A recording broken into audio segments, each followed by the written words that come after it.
ବର୍ଷା ଦିନ ବାହାରେ ଜୋର ବର୍ଷା ହେଉଥାଏ। ଚିକିଚିଡ଼ିଆ ତା ଛୁଆମାନଙ୍କୁ ଛାଡ଼ି ଖାଦ୍ୟ ସନ୍ଧାନରେ ବାହାରିଲା।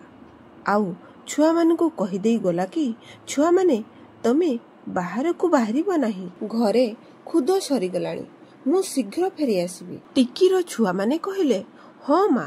କିଛି ଦୂର ଆସିବା ପରେ ଗୋଟିଏ ଶିକାରୀ ଚିଲ ଉଡ଼ୁଥିବାର ଦେଖିଲା।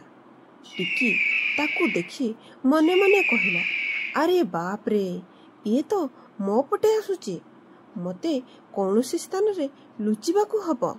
ଟିକିଚିଡ଼ିଆ ପାଖ ଏକ ବଡ଼ ଗଛ ପତ୍ର ତଳେ ଲୁଚିଯାଏ। ସେଠାରେ ଆଗରୁ ହିଁ ଚିକୁବଣି ଏବଂ ଚୁନୁ ମାଉସୀ ଲୁଚି ରହିଥିଲେ।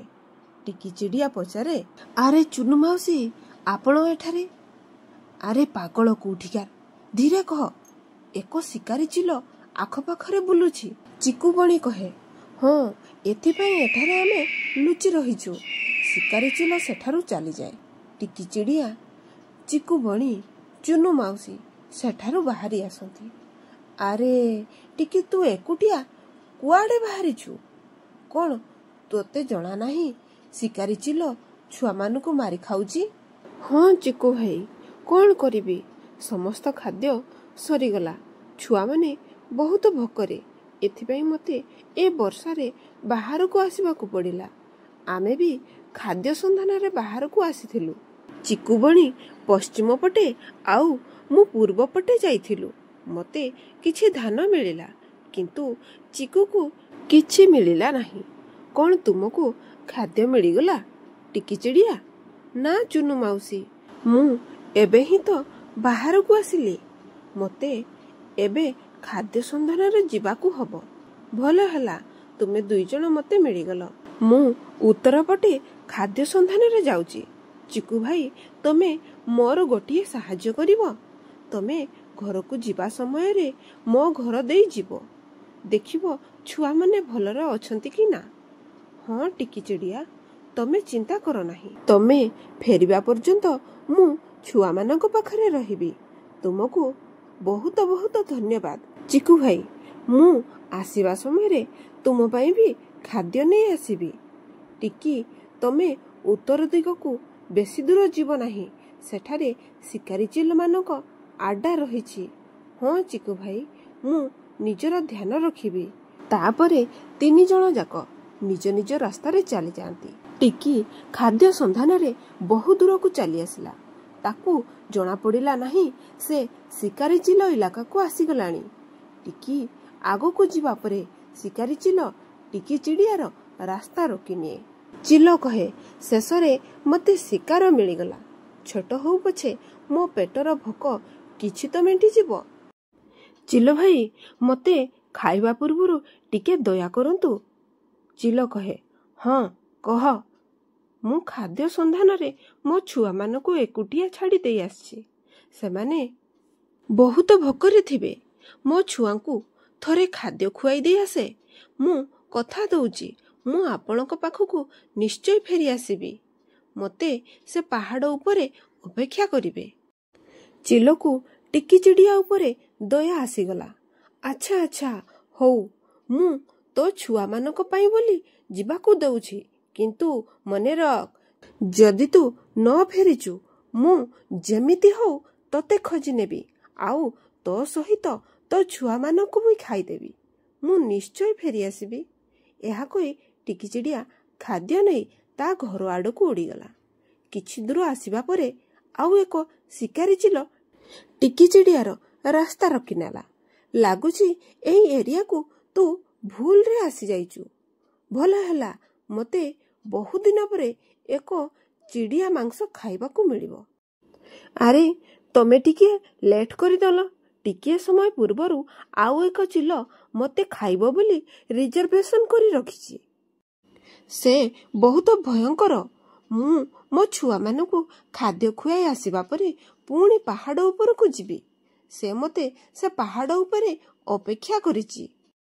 ମୋ ଠାରୁ ଅଧିକ ଡରାବନା ଆଉ ତାକତବର ବାଲା ଶିକାରୀ ଏ ଇଲାକାରେ କେହି ନାହିଁ। ଟିକି କହେ, ଯଦି ଏମିତି କଥା, ପ୍ରଥମେ ସେ ଚିଲ ସାଙ୍ଗରେ ଫାଇଟ୍ ହଉ। ତାକୁ ହରାଇବା ପରେ ତମେ ମୋତେ ଖାଇବ।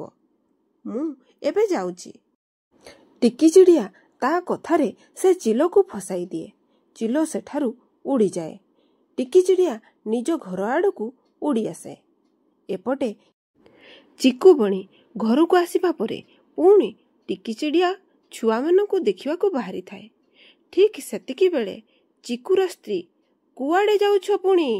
ଘରକୁ ପହଞ୍ଚିଛ କି ନା ଫେର କୁଆଡ଼େ ଯିବାକୁ ବାହାରିଲ? ଚିକୁବଣି କହେ, ଟିକି ଚିଡ଼ିଆ ତା ଛୁଆମାନଙ୍କୁ ଛାଡ଼ି ବାହାରକୁ ଖାଦ୍ୟ ଆଣିବାକୁ ଯାଇଛି। ସେ ଆସିବା ପର୍ଯ୍ୟନ୍ତ ମୁଁ ଛୁଆମାନଙ୍କ ସହ ରହିବି। ଏମିତି ମୁଁ ଟିକି ଚିଡ଼ିଆକୁ କହିଥିଲି। ମୁଁ ସେଠାକୁ ଯାଉଛି। ଓହୋ, ବଡ଼ ଆସିଲେ ଯିବାବାଲା। ମୁଁ କ'ଣ ଅନ୍ୟ ଛୁଆମାନଙ୍କର ସମ୍ଭାଳିବାର ଠିକା ନେଇଛି ନା କ'ଣ? ଚୁପଚାପ ଘରେ ବସ। କୁଆଡ଼େ ଯିବାର କିଛି ଦରକାର ନାହିଁ। ଏପଟେ ଟିକି ଚିଡ଼ିଆର ଛୁଆମାନେ ବ୍ୟସ୍ତ ହୋଇଯାଉଥାନ୍ତି, କାହିଁକି ନା ତାଙ୍କ ମା ଘରକୁ ଫେରି ନଥାଏ। ଛୁଆମାନଙ୍କୁ ବହୁତ ଜୋରରେ ଭୋକ ବି ଲାଗୁଥାଏ। ବର୍ଷା ବି ଜୋରରେ ହେଉଥାଏ। ସେତିକିବେଳେ ଟିକିର ବସାରେ ପାଣି ପଶିଗଲା। ଛୁଆମାନେ ଡରିଯାଇ ସେଠାରୁ ଉଡ଼ି ଚୁନୁ ମାଉସୀ ଘରକୁ ଆସିଗଲେ। ଚୁନୁ ମାଉସୀ ସେମାନଙ୍କୁ ଖାଇବାକୁ ଦିଅନ୍ତି। ଏପଟେ ସେ ଚିଲ ଉଡ଼ି ଉଡ଼ି ପାହାଡ଼ ଉପରେ ଯାଇ ପହଞ୍ଚେ। କ'ଣ ତୁ ନିଜକୁ ବହୁତ ଶକ୍ତିଶାଳୀ ଭାବୁଛୁ? ଦେଖିବା କାହାର କେତେ ଦମ ଅଛି। ସେପଟେ ଯେମିତି ସେମିତି କରି ଟିକି ନିଜ ଜୀବନ ବଞ୍ଚାଇ ନିଜ କୁଡ଼ିଆକୁ ଆସି ପହଞ୍ଚେ। ଘର ଭିତରେ ପାଣି ଦେଖି ଟିକି ଡରିଯାଏ। ଛୁଆମାନେ ବି ଘରେ ନଥିଲେ। ଟିକି ଚିଡ଼ିଆ କାନ୍ଦିବାକୁ ଲାଗେ। ସେତିକିବେଳେ ଚୁନୁ ମାଉସୀ ସେଠାକୁ ଆସି ପହଞ୍ଚେ। ଆରେ ଟିକି, କାହିଁକି କାନ୍ଦୁଛୁ? ଟିକି ସମସ୍ତ ଘଟଣା ଚୁନୁ ମାଉସୀକୁ କହିଦିଏ। ଯେତେବେଳେ ମୁଁ ଘରକୁ ଆସିଲି, ଘରେ ପାଣି ଜମା ହୋଇଯାଇଛି। ମୋ ଛୁଆମାନେ ଘରେ ନାହାନ୍ତି। ଜଣା ନାହିଁ ମୋ ଛୁଆମାନେ କୁଆଡ଼େ ଗଲେ। ଟିକି, ତୁ ଡରନା। ତୋ ଛୁଆମାନେ ଭଲରେ ଅଛନ୍ତି। ସେମାନେ ଟିକିଏ ପୂର୍ବରୁ ଆମ ଘରକୁ ଯାଇଛନ୍ତି। ମୁଁ ସେମାନଙ୍କୁ ଖାଇବା ଦେଇଦେଇଛି। ଆଉ ଛୁଆମାନେ ଏବେ ଶୋଇଛନ୍ତି। ମାଉସୀ, ମୁଁ ଆପଣଙ୍କ ଏ ଉପକାର କେବେ ଭୁଲିବି ନାହିଁ। ଆପଣଙ୍କୁ ବହୁତ ବହୁତ ଧନ୍ୟବାଦ। ଚିକୁବଣି ଯେମିତି ସେମିତି କରି ତା ସ୍ତ୍ରୀକୁ କହି ଟିକି ଚିଡ଼ିଆ ବସାକୁ ଆସି ପହଞ୍ଚେ। କହେ, ଟିକି, ମୋତେ କ୍ଷମା କର। ମୋ ସ୍ତ୍ରୀ ଛୁଆମାନଙ୍କ ପାଖକୁ ଆସିବାକୁ ଦେଲା ନାହିଁ। ଟିକି କହେ, ଏବେ ମୋତେ ଯିବାକୁ ହବ। ମୋ ଛୁଆମାନଙ୍କର ଯତ୍ନ ନେବ। ଚିକୁବଣିକୁ ଟିକି ଚିଡ଼ିଆ ପୁରା ଘଟଣା କହିଦେଲା। ଯଦି ମୁଁ ସେ ଚିଲ ପାଖକୁ ଯିବି ନାହିଁ, ସେ ଚିଲ ମୋତେ ଖୋଜି ଖୋଜି ଏଠାକୁ ଆସିଯିବ। ଆଉ ମୋ ସହିତ ମୋ ଛୁଆମାନଙ୍କୁ ବି। ଚିକୁବଣି କହେ, ଟିକି, ତୁ ଜମା ଡରନା। ଆମେ ରାଜାଙ୍କ ପାଖକୁ ଯିବା। ଏଥିରେ ସେ ଆମକୁ ନିଶ୍ଚୟ ସାହାଯ୍ୟ କରିବେ। 3 ଜଣ ଯାକ ସେଠାରୁ ଆସି ରାଜାଙ୍କ ପାଖରେ ପହଞ୍ଚି ଯାଆନ୍ତି। ଟିକି, ତମେ ଚିନ୍ତା କର ନାହିଁ। ଆମେ ସମସ୍ତେ ତୁମ ସହିତ ଅଛୁ। ଆଉ ସେ ବଦମାସ ଚିଲକୁ ଦଣ୍ଡ ଦେବା। ସମସ୍ତେ ସେଠାରୁ ଆସି ଉଚ୍ଚ ପାହାଡ଼ରେ ପହଞ୍ଚି ଯାଆନ୍ତି। ଆଉ ଦେଖନ୍ତି, ଏ କ'ଣ? 2 ଜଣ ଚିଲ ନିଜ ଭିତରେ ଝଗଡ଼ା କରି କ୍ଷତ ହୋଇ ଭୂମି ଉପରେ ପଡ଼ିଥାନ୍ତି। ପକ୍ଷୀ ରାଜା କହନ୍ତି, ଆରେ ବାଃ, ଲାଗୁଛି ଏମାନେ ନିଜ ଭିତରେ ଝଗଡ଼ା କରିଛନ୍ତି। ଟିକି, ଏହି ଚାଲାକି ଏବଂ ହୁସିଆରର ସମସ୍ତ କ୍ରେଡିଟ୍ ମୁଁ ତମକୁ ଦେଉଛି।